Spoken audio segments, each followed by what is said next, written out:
This is Sam Edwards, proud sponsor of Heritage Radio Network, SurreyFarms.com. We talk about food, we talk about music, with musical dudes. Finger on the pulse, Snacky Tunes.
The following program was sponsored by S. Wallace Edwards and Sons.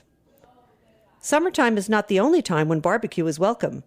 At S. Wallace Edwards and Sons, Sam Edwards has been working his magic on ribs, briskets, pit-cooked pulled pork, and much, much more. Add a few of their sides and the party is complete. Entertaining has never been so easy. To order, go to virginiatraditions.com. Woo! Woo! That is the lead track. lead track off the new Snacky Tunes. Well, technically the second track. Right, after the intro. Live, out tomorrow. You can download it for free on our website, fotpnyc.com. And yeah, it'll be great. And we'll be sending out email blasts about it and everything. So yeah, we're going to be celebrating things at the City Winery, June 30th. Tickets on sale, and also for the Thrills VIP Hour. Yeah, so go to citywinery.com or go to thrillers.com to get your tickets for the barbecue. 8 chefs, 3 bands. We'll be DJing. Can't wait. Be awesome. But today, we have Michael H. Endelman. Is the H necessary? It isn't, but it's fine. Is your name a common name that you need the middle initial? It's not a common name, actually. Yeah. When I researched you, are you the same squash player? that I found on my. Do you play squash? I am that same very, very mediocre squash player. I Yeah. play. We should play. Let's play. All right. Where do you play? City View. Nice, fancy. At Lions. Well, I used to be a printing house, and then printing house got taken over by Equinox. Where do you play? Lincoln Center? No, New York Sports Club, Cobble Hill. Oh, okay. Nice courts? No. All right. We should save this for the squash hour. Yeah, it's in there. Yeah, it's in there. So, Michael, you are the features editor at Food and Wine Magazine. What does Yes. that entail? What does that entail? I edit a lot of the things that are a little bit longer in the magazine. I edit profiles and essays and some travel stories. That's sort of my main beat. But I also, just help top edit all the lots of copy that comes in through the magazine, regular columns, and help package things and just shape the magazine's content. How much are you reading a week? How much am I reading? Yeah. Oh, I read a lot. I mean, I subscribe to basically every all the main magazines you could think of, newspapers. I'm a Twitter fiend, so I read a lot. And then, in terms of what I read, in terms of actual stories, I don't know. I mean, a week like this week, we're shipping an issue. I'll be reading, 10, 15 stories or something like that. Some are long, some are 3,000 words or 2,000 words. Some are little, just 10-word little blurbs. But it's just part of the job. It just adds up. It does add up. How much do you retain? I retain a lot. I think that's one reason. I'm good. The editing thing, the magazines, is good for me because I have a crazy memory for esoterica. I remember lots of sort of random stuff. Wait, for the other magazines that you read, like that are obviously in other areas that are not food. Yeah. What are you looking for to bring into your editing style? I mean, when I read other magazines, I'm kind of looking for a couple things. I mean, this is. I'm just looking for writers. I want to know who the cool, interesting writers are, whether they're people I know of, who I want to hear what they're up to, or new people. So you're always looking for new writers. Want to give a shout out to a new writer that you've been enjoying? Or is that well, the problem is, the story that I most read recently that I loved is not a new writer, or he's a very famous writer. He's just amazing. Is David Grann, who writes for The New Yorker, who writes these crazy stories which take him like a year or 18 months to research and write. Let me ask you those things, because I was fan of The New Yorker growing up. When you get The New Yorker and it's like a quarter of The New Yorker is a story, and obviously, how does that writer do it? A and B, how do they live off of that? Because it's obviously all consuming. That's all they did. Because magazines, Food and Wine does do this that much, but a lot of magazines have just writers on sort of a contract. You get paid a certain amount a month to write for them, and you get your check every month, so you just live off that. But even if you only produce 1 or 2 stories a year, yeah, a lot of magazines pay per word, so you get paid, let's say, a fee, you 50,000 words a year, and so they just pay you out every month. And so as long as you have to meet that quota, I got it. I mean, when I was at Rolling Stone, we used to count people's word counts to say, have they met their quota yet? You have to count that up. Let's talk about Rolling Stone. Yeah, let's talk a little bit about your career before you got into the food world. Sure. Because a lot of the food guys we have on this show, they used to all be into music. Right. Yeah. Well, they're still into music. They used to work in music. Right. Yeah. I mean, that's how I originally got into journalism. Magazines I was just obsessed with music, and I started out writing at and interning at the Boston Phoenix, which actually still exists, but it's. I'm a Boston. Used to go to school there. I know the Phoenix well. Right, so I started out as an intern at the Phoenix, doing. What was it? The Rat? Was that the old spot? Yeah, the Rat is classic. The Phoenix, the Rathskeller. The Deli House. Yeah, in Kenmore Square. Oh, yeah. So the Phoenix was right around the corner from there. That's legendary club where Mission of Burma got their start. All these great bands used to play. So I did that, and then I moved to New York and worked at a bunch of entertainment magazines, Entertainment Weekly and Spin and Rolling Stone. And, that's how I just originally got into journalism. I sort of, was a music fan first and then fell in love with magazines and writing and editing and what all magazines do.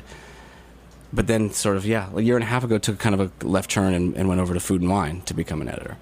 Did you see the job opening? I mean, it's one of those things, it's a big, I guess I take that back.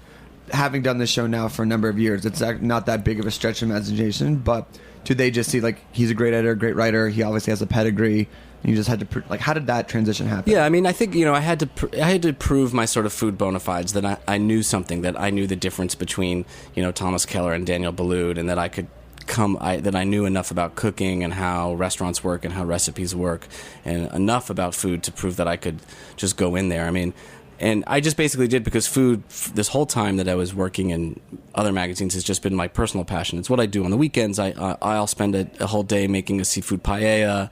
I'll like cook, a ton of David Tanis recipes. I love cookbooks. So I used to work in kitchens. And what kitchens did you work in? All bad catering kitchens in Boston, like horrible kosher caterers. Give us a horror story. You don't have to name anybody. No, the worst was just like. The worst was the kosher caterer I worked for that was just like the food is reused like over and over again. It's like, oh, just put those egg rolls back in and we'll heat them up for next weekend. Just like that kind of stuff is just common. It's really demeaning, depressing work. But I don't know. Would you see people be like, this food is amazing? And you're like, oh, it was made 3 weeks ago. Yeah. I don't know if anyone ever said this food is amazing. That didn't happen so much. But, that was how I sort of helped pay my bills when I was a struggling freelance writer, in the late 90s, making 5 cents a word, writing live reviews for the Boston Phoenix. So, favorite Boston show? Boston show? That you went to? Wow. I remember seeing a really early Eminem show, which was amazing before his album came out, and I was very into hip hop then, and it was just amazing and powerful, and I was like, who is this person? Wow. So that was one that really stands out. That's pretty good.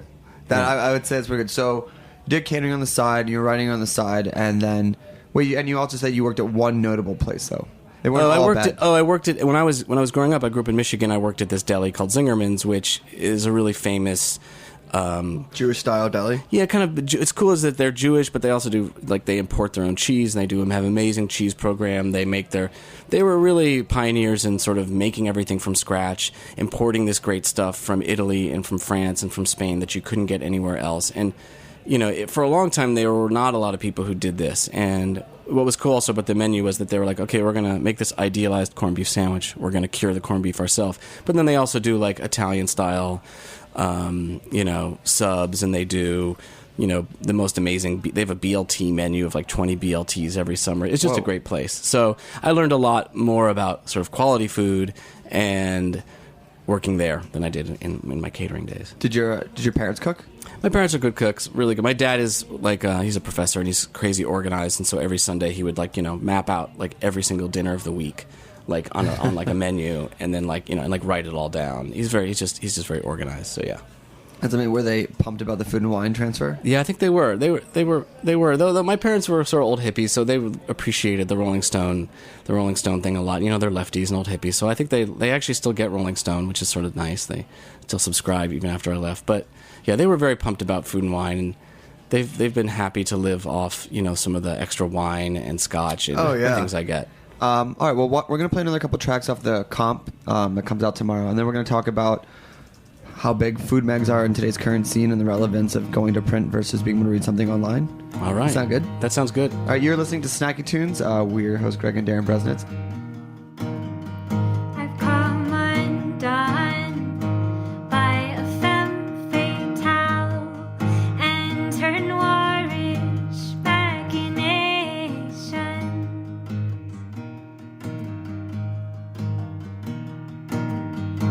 When I saw her that day, the walls were heavy with the things we didn't say. So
we are in studio with the wonderful Michael Endelman talking about food and wine and magazines, and he just let us know about his short stint at Zingerman's Deli. Did you get to take home any of the meats and cheeses? Did they give you, like, what was staff lunch? I got a lot of meats and cheeses. Did you work the slicer at all? Were you, like, did you get to make sandwiches? Yeah, I can work a slicer. Yeah? I mean, if this magazine thing all dies, if digital kills print, I can always go back to the deli. I think the three of us have all worked, because I used to work at a place called Dakota Pizza, and they would make their own turkeys and then cool them, and they'd have this, like, giant layer of fat around them, and I would slice it and just be covered in turkey fat. Yeah. Congealed. The thing that the smelliest part was actually like the pickle barrels. I remember when you'd have to change out the pickle barrel when you got rid of all the pickles, and there was just no way to do it without just getting covered in pickle juice. And actually, I actually worked once in a pickle factory in Israel, and that is the absolute worst because you just end up soaked in brine. I mean, you're just like it's in the skin. You're pickled. You're just pickled. Can you eat pickles now? I still love pickles. Has that passed? So, before the show started, you were telling us how it's a pretty busy week for you because your September issue is getting kicked out the door, going to print. Right. It is June. I believe a lot of things will probably happen between now and September. Yeah. So, let's talk about where print magazines kind of sit and juxtapose against food blogs and what the core strengths are of a food magazine versus something like an Eater or Grub Sure. Street. I mean, I kind of just feel like they have entirely different goals for the most part. Something like Eater, say, is just trying to keep you up to date with all of this kind of gossip and news about, national or low regional chefs, restaurants, what bars, what's going on in your city now, who said what's opening, what's closing, what's hot, what's not, all that. And they do an awesome job at that. Something that a food magazine does, like Food and Wine, is this more... It's trying to do lots of things. It's trying to inspire you to cook. It's trying to teach you about more in depth about cooking and how to cook. It's trying to teach you more long read profiles about chefs and winemakers. It's trying to it's like a different experience. It's this, reading a magazine is like this more luxurious experience where you sit down, hopefully, and you read it, you flip through it, you look at the photos. I mean, photos, food styling, all the recipe testing, all that stuff is a huge part of what we do. And so hopefully you're kind of it's more immersive in that way, whereas something that's online it's just more quick hit, and it's trying to interest you in the moment. This is something hopefully that inspires you both visually and kind of through the words to cook and to learn more about food and wine. And obviously with blogs, I don't even consider that setting time aside. I see it as something that happens, but when I sit down with a Food and Wine or any sort of magazine like that, it's dedicated time to read and to sort of intake that knowledge. Right. I think magazines are not going to be ever as popular as they were, but this whole idea that just because food blogs are popular, food magazines can't be popular is just crazy. We do really different things. I don't think anyone's going to tell you that looking at Eater is like a really great visual experience. They use pickup photos they get from wherever. Do you feel that food blogs are good for the food scene? Yeah, I think generally I do. I think that, I love, in the same way that Gawker kind of changed the media landscape in some way, or even the Pitchfork did for music journalism. I think it is sort of forcing people to try different things and to try to be more, to try to create an experience that feels really unique and different. We think really hard about, okay, so this is a great story. We have a great narrative here, but what's it going to look like? What's this kind of this aesthetic? What's this vibe that we're going to create with the photos and stuff that's going to really be really be beautiful and going to kind of get people excited. So we think a lot about trying to make this experience of reading a magazine really different than what people are experiencing, on their iPhone or on their computer at work. Is there a certain calmness in the office then? Do you know, versus wish. Yeah. Do you know? But you know what I'm saying? The way that you say it's we sit, we have the finest scotch laid out in front of Norwegian locks, and we go. No, yeah. I wish we could say that we sit down and we crack open, verticals of DRC from Burgundy and sit and talk about the evolution of wine. But no, it's kind of crazy, just like any office is. But I do think, you asked so we're shipping September now, and clearly it's June, but we don't actually. We're not a news magazine. If if the Supreme Court strikes down Obamacare, like it doesn't really matter whether about food and wine. If you're still going to want to shave truffles onto the end of your dish. Exactly. Exactly. But you guys do have a blog component, right? I mean, that's the brand. That's the idea. Is that we the magazine serves one focus, one side of it, and then we have a very active website and blog, and hopefully we have an email newsletter which is hitting people up with recipes every day or every week. We do a blog which is more reactive to news and interviews, and so that we are hitting hopefully you have this kind of 360 feeling where you're hitting people every day with stuff, you're hitting people once a week, and then you hit them once a month with this this great product, this beautiful product. And I mean, I don't want to talk numbers, but across all the mediums that you hit people with, the email, with the website, with that, have you seen a growth in readership? Oh yeah, I mean, our circulation, the subscriptions of the numbers is going up, but then just the amazing growth. 5-10 years ago, we did not have an email newsletter. Right. We now have one that reaches. I can't even say because I don't know. I have no idea. No, I'm bad with the numbers, but we reach millions of people more through Facebook and Twitter and all that stuff, and I mean it's. I don't know. It's a different kind of thing. It's hard to say, you don't make as much money from that stuff, but it's all part of this brand. And, then Food and Wine's also got a big foot in the food festival world. We do them in Aspen, and we license and do them with all kinds of people. I've heard nothing but good things about the Aspen. Aspen is amazing. It just happened. Were you out there? I was not, but I have been, and it's Aspen is amazing, and it is. What sets it apart from the other ones?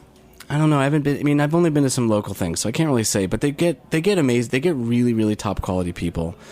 From Jacques Pepin to more Carlo from Roberta's was there last year. They get great people, and they have really high quality seminars. I mean, the people who go really are interested, let's say, in learning about wine. You can go to a Barolo seminar and do these tastings of Barolos with like David Lynch, who's this great sommelier out in San Francisco, who really knows not that David Lynch, but a different David Lynch, who really knows Italian wine, wrote a book on Italian wine, and so you can kind of get that experience. I think that's why people go, and that's what makes it awesome. Do you think that the different regions, like where it is, because it kind of maybe grabs the best of the East and the best of the West and kind of puts them in the middle of the country? I mean, Aspen is just kind of like, that's where people who like to live the fine life just go to hang out and party. Is there a difference between those people and then East Coast and West Coast people?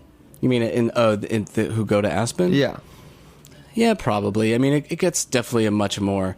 I mean, the crowds at Aspen Food and Wine are really different than the crowd you're going to see at Smorgasburg or Brooklyn Flea. I mean, South Beach. Or South Beach. It's really different. I think sometimes in like the kind of Brooklyn bubble, we forget that like a lot of the people who are driving this kind of interest in food are not like, are older and have people. That's the thing, is that they're these are people in their 40s and 50s who actually have a lot of money to spend on food and wine, and they're like part of what's like driving this whole. Oh no, it's not something that people should really forget. Like, I think food is hip only in the last 3 to 5 years, but the people who really float the whole scene is bankers and whatnot. I mean, and just people who have that kind of money to spend and care about deeply about food. Just but they don't like fit into the like kind of Brooklyn demo. Okay, we're gonna play another song. Yeah, and then we're gonna talk about what makes a great food and wine story, and then best worst interviews in music and food, which I'm actually really curious about, and then maybe some other hard hitting questions, which is our total interview style. You're listening to Snacky Tunes.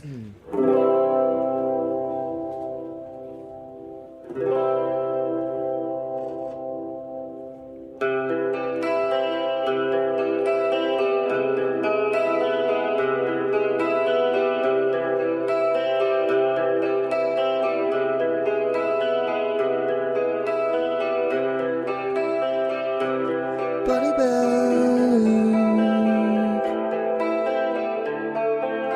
there's one out there for all of us. Buddy bag, there's one out there for me and you. Sober, so I know it's over. Sacred for you, deep for me too. You left me alone, with no word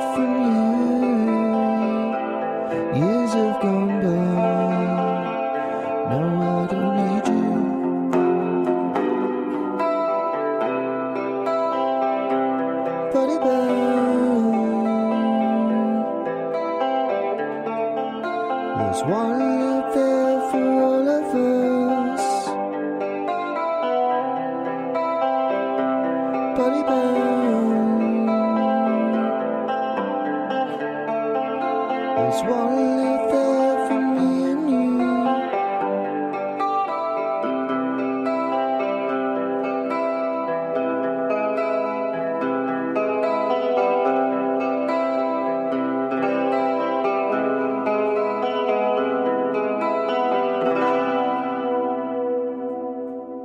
So, Michael, Yeah. what makes a great food and wine story? What makes a great food and wine story? Well, we are always trying to be sort of at the cutting edge. So we're always trying to find stories that are new and haven't been told before. We're on end. We're also trying to always find people who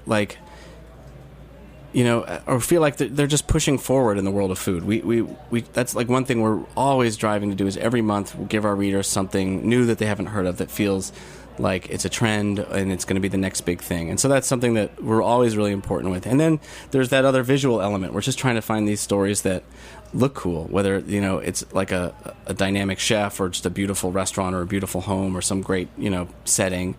And then, the last thing, which I think people talk about food magazines, they actually forget is like we publish, over 30 recipes a month, and that they all work and they're great. Right. Like we have like a staff of like 5-6 people whose jobs it is to test recipes. And like you'd be surprised when a chef of your favorite restaurant turns in a recipe, like it's not always very good.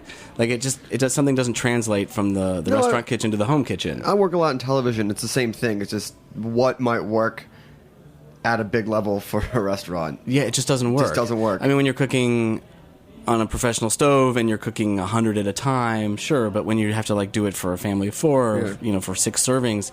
So, I cook from the magazine all the time. And like what's your favorite recipe you found from there? The one I made most recently, which was this crazy project, was Seamus Mullen of Tertulia has this great seafood paella, but you make it on a big Weber grill, on a big like 18-inch cast iron, a big carbon steel pan, like a paella pan. Yeah. And it was a lot. It was like, you boil a lobster, you shell it, then you make a lobster stock, and then that you boil down and infuse with saffron and a sofrito and all this stuff, and it was great. That's an all-day thing.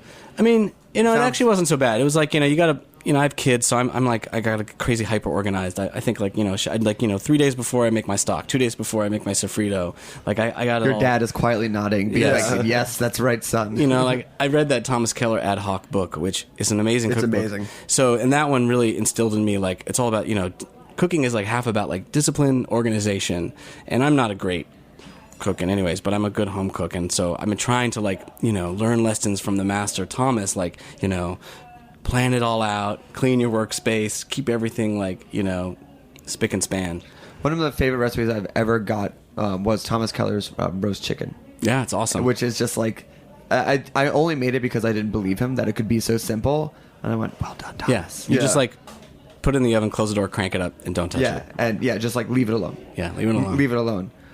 So we were just talking during the break that like how easy it is to kind of get a handle on chefs versus musicians. And I know that you've interviewed both over the years. So like, let's start with what are some of like the best interviews you've had for food and for music? Okay, I haven't done ton of food interviews to know, but I have done a lot. I did a dozen years in the kind of music journalism trenches, and I think I have a few worst interviews ever. And some of them they're musicians I love for the most part. They're just like they were bad. I think the absolute worst was Timbaland. And this was sort of, I think, pre-Justin Timberlake when he was sort of more just hip-hop producer. Mm-hmm. And I think that he was in the studio when I was talking to him, and I would ask a question, and then, like, I think he put the phone down for a while, and, like, I could hear him talking to people and, like, mixing tracks. And then he'd pick it up again, and he'd say, what? And then I'd ask a question, and he would go, like, uh-huh. And he would just sort of say, uh-huh. And then he would like put the phone down again, and I think I got more than like 4 or 5 syllables over 45 minutes, and so that was the absolute worst interview I think I've ever had. What magazine was it for? That was for Entertainment Weekly, and I don't even really remember the story. Right. I have no idea. What story? It was unusual. It seemed like you had a lot of questions. I had a lot of questions, and I really got never more than a few syllables. We asked him the questions. He was kind of he's become a little more slick now, but like. in his early days, he was kind of infamous for the one-syllable answer. He got that media training. Yeah, I think he got that media. After that Timberlake album hit big, he got that media training. And yeah, someone was like, "Hey, man, you gotta if you're gonna be up there with Timbo, yeah, you gotta answer some questions." So what's one of your best music ones? I mean, sometimes some of the best people are not like Wayne Coyne is classic. Everyone knows Wayne Coyne is just amazing interview. He'll answer any question. He'll also give you some crazy answer. He'll tell you all sorts of things you don't want to know about, but they're always entertaining. So Wayne Coyne is just sort of like what? I mean, he's just kooky and weird, and will talk about anything, and he'll tell you about all the drugs he's taken, and he's down. He'll also like tell you all about the people he doesn't like. He's totally happy to piss on people, which no one really likes to do anymore. Really? So he doesn't seem like the type of guy that pisses on people. He does. He does. He's kind of he has that I can see guys that got shit on and marginalized for a number of years. Do they have a big chip on his shoulder? No, I don't think so. I just think I think he's just real and opinionated. But I actually loved I spent a weekend with Lil Jon in Miami, in South Beach, like living with him for a weekend, doing a story for him. This is all aging me because these are all artists who are not popular anymore. But Lil Jon was big at one time. He had, that whole thing. Yeah. And it was more just like he let me into his life and he didn't care. I was there all weekend with him, like literally like just living with him and following him around to the club and drinking out of his crunk chalice and all this insane stuff and going to eat pizza with him and Ludacris at 4 a.m. and he was just down with it and he just was opened up his life and he was very cool about it. Anything shocking there? No, I mean it was kind of like the cliche of a rapper in South Beach that you expect. I mean, it was like no punches were pulled. No. I mean, it was just exactly what you expect. He actually didn't.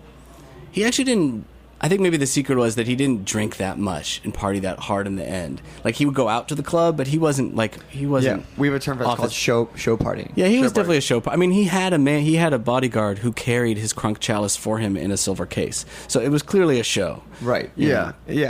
But sometimes he would just drink out of a sippy cup. Yeah, that's fine. And then so let's food, which we won't hold you to. We'll say this is where you started, and then 5 years from now we'll be like, oh my God. I haven't had any real horrible ones yet, so I can't really talk to that. You guys maybe know better than me. I mean, Tony Bourdain, of course, is great, but that's not a secret. The guy I loved was Paul Bortolotta, who runs this amazing he's from the Midwest, and he runs this amazing seafood restaurant in Vegas called Bortolotta, and it's like a recreation of a Venetian seafood palace. He flies in like millions of dollars of fish from Italy every single day. What? And he's an amazing chef, and he was one of those guys who literally sat down at the table and was like, "What do you want to know?"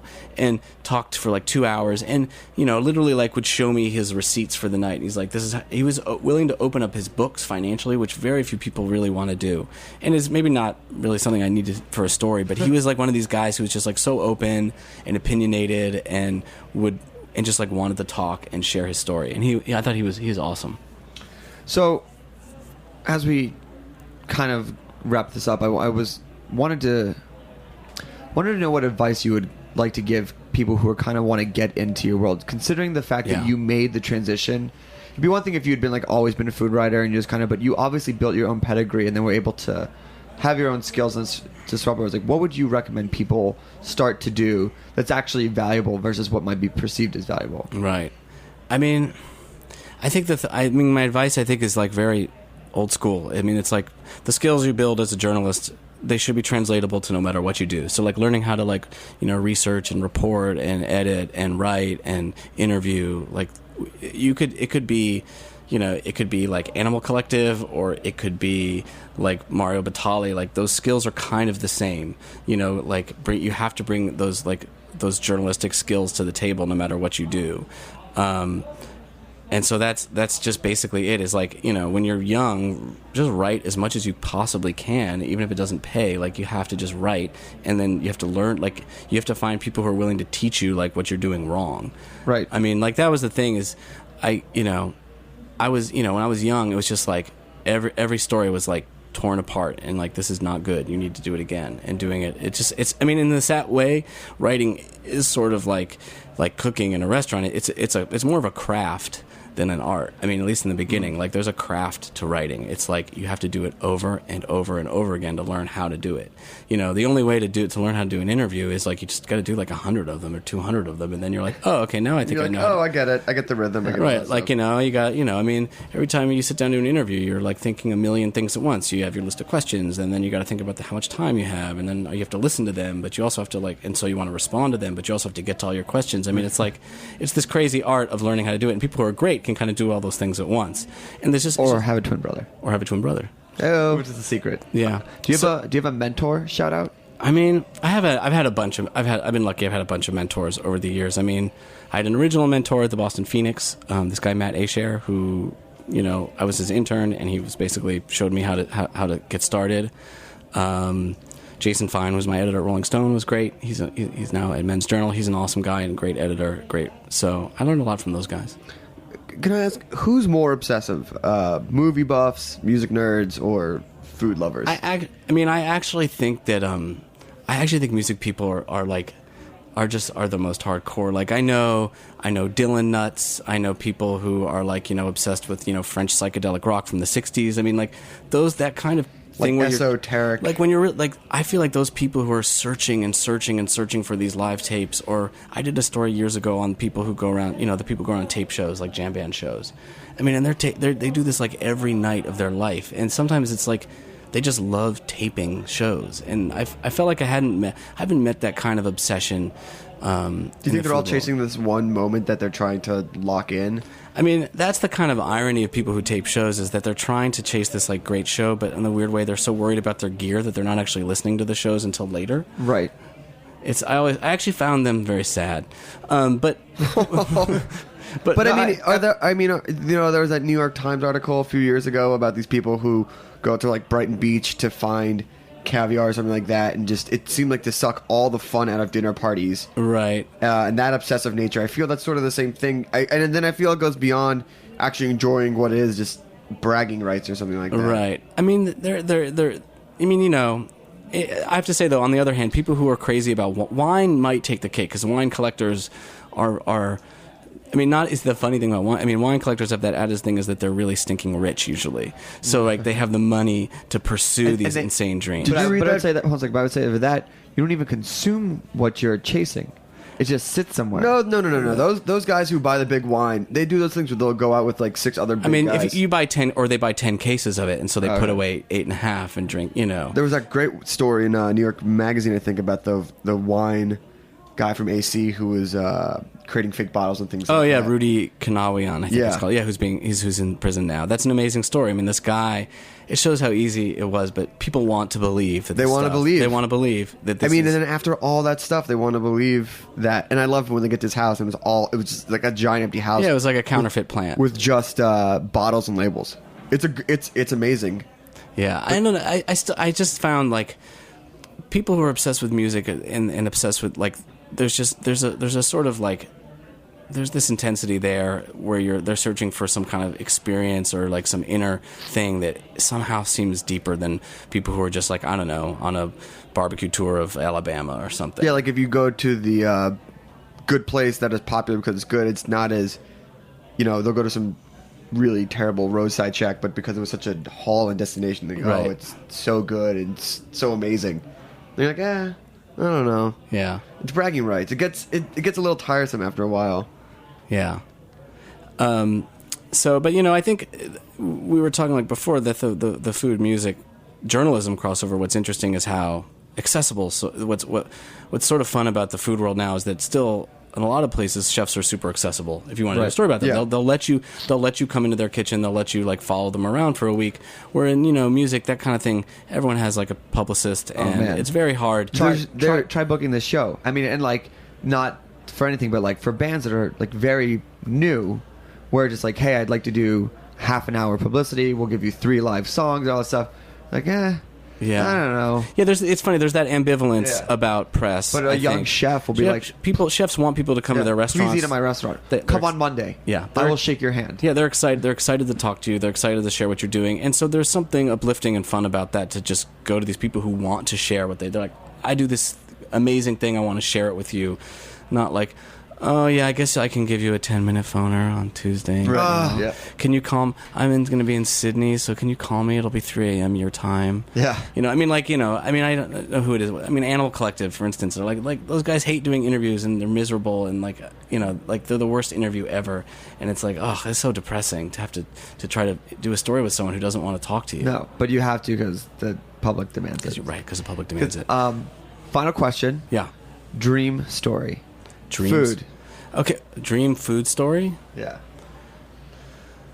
You can do it for bragging rights. Don't feel that you. I mean, so this is supposed to be a story that I know exists and that I want to do? Yeah. Oh, that's interesting. I think it would be, what would be really cool is I would want to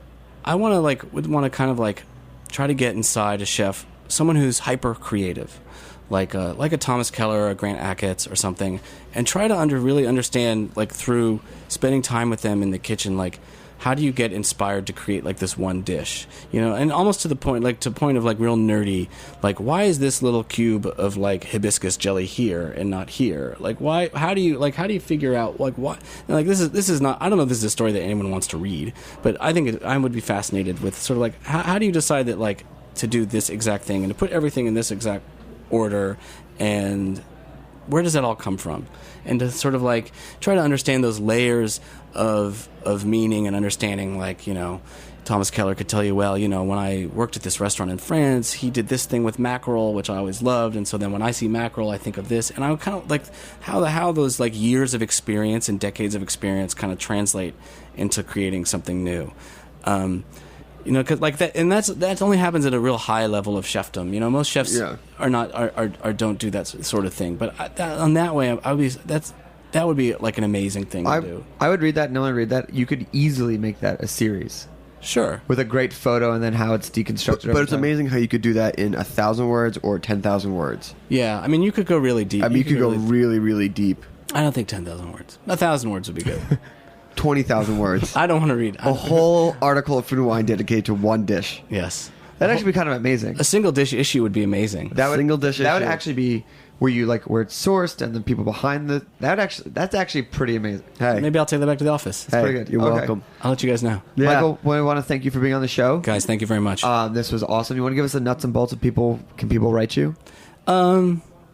No, you can say I don't know. Foodandwine.com. I'm on Twitter at Michael Endelman. That's good. And That's good I'm an addict, so if you tweet at me, then I will receive and I will respond. Is that how it's just set up a squash game? Yeah. Well, you also have my email. But yes. He didn't just show up. Also, if you are a decent 3.0, 3.5 player, I'm down. I'm around 3.0, 3.5. On a good day, I'm a 4.0.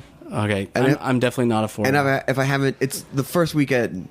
After the weekend is always the right. Also, if there's anyone listening who's into squash, I'm really always looking for partners. Yeah, let's do this. That could be someone's entry point. Yeah, they could try. I mean, you know what? Actually, I'm going to be opening this up too. If you're a writer and you want to pitch me, tweet me. And I'm a big part of my job is working with freelance writers. I love working with new writers and new talent. And of the pitches I get, probably 98% of them don't work, but there's always a few that do and that are interesting, and and I think people also think that when you pitch a magazine or an editor, it's I'm pitching them this presented final product, but in reality all things always evolve. Yeah. And so it's one idea becomes another idea and evolves into something else, and a one dish issue. So please, if you have pitches, I can't believe I'm saying this, I'm probably going to regret this, but please pitch me. You might regret it till you get that one article that you wouldn't have gotten any other way. And That's true. I mean, a lot of writers I work with are not. I mean, there's a writer I work with right now who just was a friend of someone who's an MFA guy and works at Christie's in the wine department, and he's an awesome writer. Amazing. Yeah. Hey, you never know, and that's what's shorter than an elevator pitch than a tweet pitch? Nothing. Right? Oh yeah, 140 characters. 140 characters. Pitch me 140 characters. But that would actually be kind of amazing. You know what? If you get any good ones, please send them to me. Yeah, I will. We'll read them. We'll read them on air. All right. Well, thank you all for listening. Just a reminder that Snacky Tunes Live comes out tomorrow. Free download. Go to fotpnyc.com. If you go tonight, it'll probably be up there because I've got to upload it. And then don't forget about the City Winery Barbecue Blowout. You can get tickets at citywinery.com. Or Thrillist.com for the VIP hour. 8 chefs. Tyler Boring, David Burke, Garrett Oliver, Big Gay Ice Cream Truck, and more. Plus bands from Snacky Tunes, Rewards, Fletcher C. Johnson. And we're going to DJ. And we're going to DJ. And so Alex Pasternak. Michael, thank you again for joining us. Guys, thanks so much. And we will be back next week with another episode of Snacky Tunes.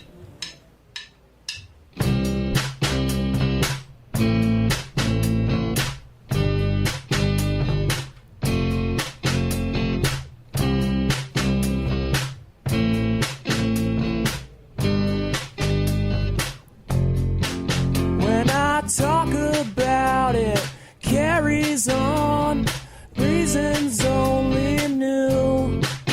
When I talk about it, treaties are treasons all renew.